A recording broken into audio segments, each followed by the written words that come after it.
Bonjour, bienvenue dans le MOOC de méthodologie de recherche de l'NST3. Cette vidéo va porter sur définir son projet de recherche C. Alors, définir son projet de recherche, c'est beaucoup plus profond que ce que vous pensez. On va commencer par le tout premier point, c'est nommer sa recherche. Basiquement, trouver un titre à son mémoire, c'est un titre, mais c'est un élément très important autant que le processus de recherche et le produit final qui est le rapport. Une fois le titre précisé, vous vous sentirez attaché à votre recherche et convaincu que vous pouvez commencer à faire votre effort maximal pour concrétiser votre titre. La précision de votre titre changera de votre idée initiale.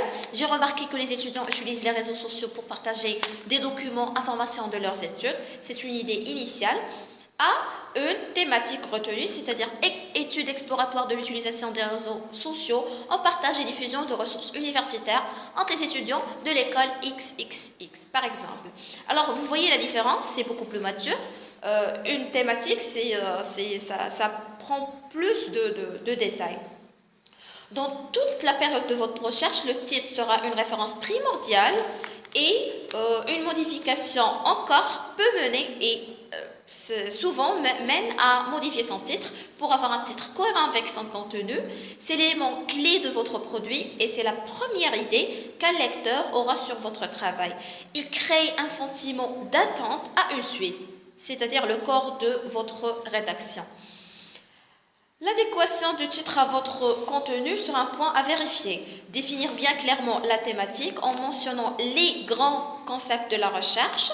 Une thématique désigne un thème repéré par rapport à un domaine de recherche et reconnu dans le champ disciplinaire pour pouvoir l'utiliser comme base pour construire une problématique.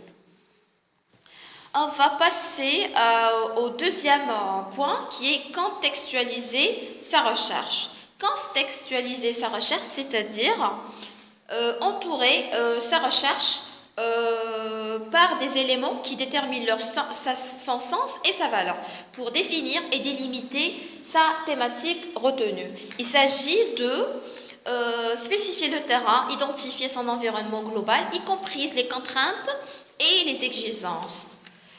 On passe à problématiser sa recherche, c'est le troisième point. Vous vous rappelez qu'en premier, un chercheur devrait passer par une phase thème vers une thématique. Bon, la seconde est la suivante, c'est le fait de passer d'une thématique à une problématique. Une problématique, c'est un ensemble complexe de problèmes.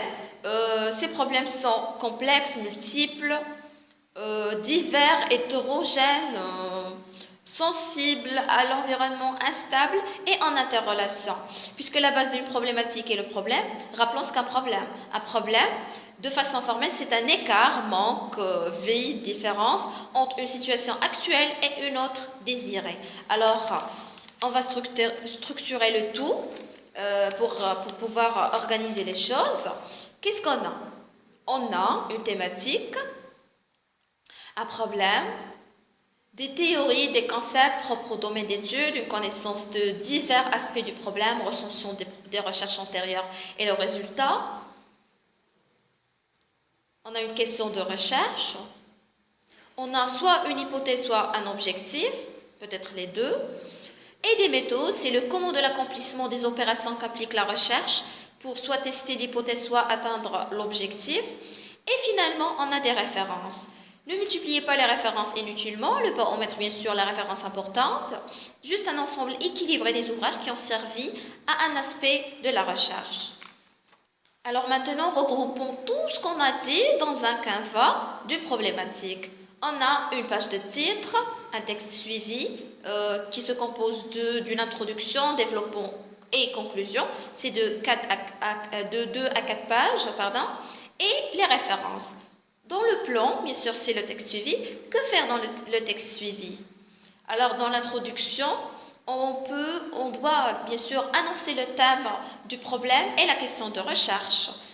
Dans le développement, on a l'état de la question, la description sommaire des concepts et des théories qui servent à appréhender le problème et formuler l'hypothèse ou l'objectif et les méthodes utilisées pour répondre à la question.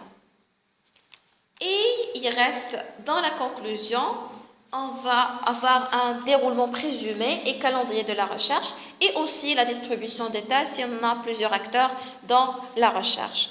Et voilà, si vous avez fait tout ça, vous avez bien défini votre projet de recherche et vous avez su ce que veut dire définir son projet de recherche. C'était tout pour aujourd'hui. Merci d'avoir suivi le cours jusqu'au bout. Merci.